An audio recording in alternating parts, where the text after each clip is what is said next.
Yes, I'm wearing a net shirt even though they lost yesterday and it's 2-0. Okay, new. What can we do? So it's almost Shvishal Pesach, leading into Shabbos. Those people in Eretz Yisrael, we're going to have achrei. Those people who are chutznikim, you can have 2 days of Pesach and then you'll do achrei the next week. Is there a kesher with Pesach, achrei, Yom Kippur, Pesach? So I think there's a kesher involved. So we know that we're supposed to eat matzah the first day, and reshus the last 6 days or last 7 days. Yom HaShvi Atzeres. 7th day is a special place, as it's the Yom Chris Yamsuf, 7th night of Pesach, and it's also a challenge to keep this idea of matzah throughout Pesach and throughout the 7th day.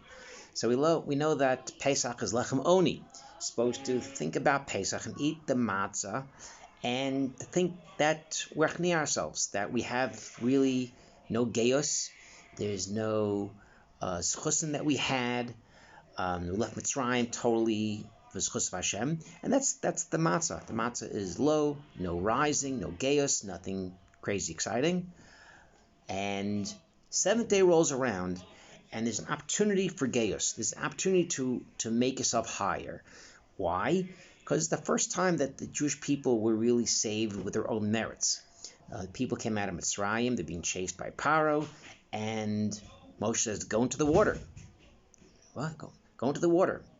And they swim into the water, and they're about to drown, and it's a huge miracle, and the people are saved, and Mitzrayim are killed. So it was the first time, and the people come out of the Yam Suf, and you think this would be a good opportunity to kind of raise yourself and pat yourself on the back. And the Jewish people don't do that. And they daven, they sing to Hashem, that it's all from Hashem. So even though this great miracle happens from themselves, they're still shvach to HaKadosh Baruch Hu. And even now. And this is one of the reasons the Gemara says that Hashem loves us, even though you're from great people, Yitzchak and Yaakov, you still you still make yourself small and low. Abraham was one of the greatest people on the planet, made himself like dust and dirt. Moshe and Aaron, even less than that. So people that did great things and great things that happened to them and the great things that they caused still consider themselves as low and geos. And this is something without geos. And this is something that I think the lesson of matzah, not just for Pesach, but really goes throughout the whole year. The inyan of not doing extra, not trying to be ahead of somebody, trying to kind of be within your means, and trying to focus on what you have is hastafkus, what you have is enough, and not to keep looking and spending your time to go for that extra this, extra that, extra special food, and chasing the things that make yourself high over another person.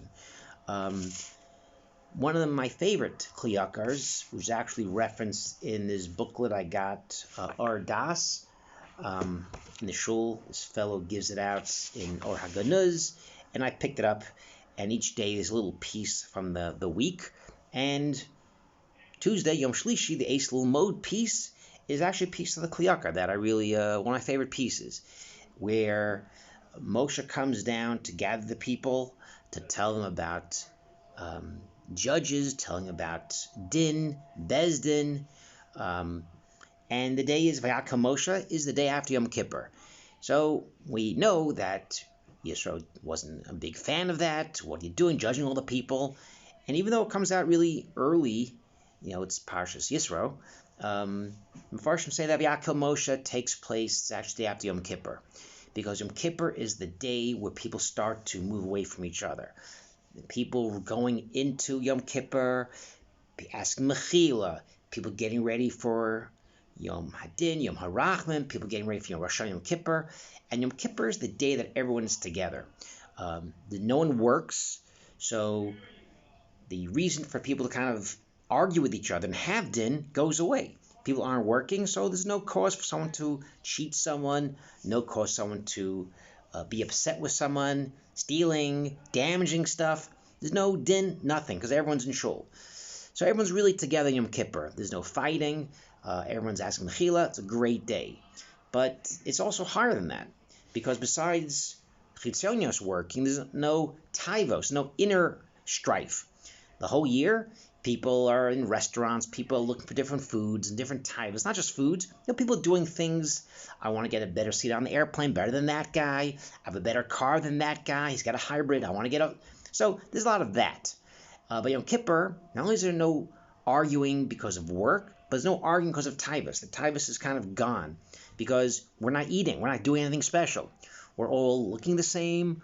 We all have the same place in shul we're davening. We're not eating different foods. We're all really equal. And Moshe comes down with the second luchos, Yom Kippur, and tells the people to try to stay together as long as you can. Because the Kli Yakar says, Hashem accepts tshuva barabim the whole year. And if people are by themselves and are fighting, then you have no barabim anymore. The only way to guarantee that your tshuva and your tefillos will work 100% guaranteed is if you're staying barabim with the people. And this is kind of the lesson I think that Yom Kippur has, is where more than Shabbos we don't work, but we can have different foods. So maybe there's a little bit of taivos, a little bit of sinna or kinna. Even on Shabbos, Yom Kippur, there's none of that at all, because we don't fight over food, we don't fight over work, we don't fight over money, zero. And I think this is kind of a good way to go into Rosh Shavuos. We know that in another 40-something odd days, we're going to have Shavuos. And you can't accept the Torah if you're by yourself. You can only accept the Torah if you're b'shalom with people. It won't stay with you. You have chavrusas, you have a chabura. And the best way to kind of stay together and to accept the Torah is by being together with the people. So I think this is a kind of a good lesson as far as looking at the matzah. The matzah, it's all flat. No one's getting special matzah. Everyone's kind of sick of their matzah already. Everyone started out with 8, 10 kilos or 7 pounds, and 6.5 are still left. We actually had a cousin come over yesterday that brought matzah. So some rabbis give matzah before Pesach. It's a nice kibbud, or you have erev Pesach matzahs. Unfortunately, some people bring you matzahs on Pesach, and but nothing personal. I don't call anybody out, David. That's kind of the lesson I think of Purim, Pesach rolling into Shavuos. We want to get the Torah Shavuos. We have to kind of be friends with people. We have to get rid of sinas chinam. We have to get rid of kinna. And by looking at the matzah and trying to keep this lesson of matzah, which is low, which is no rising, we can hopefully be able to accept the Torah at Shavuos. Shabbat Shalom. Chag Sameach.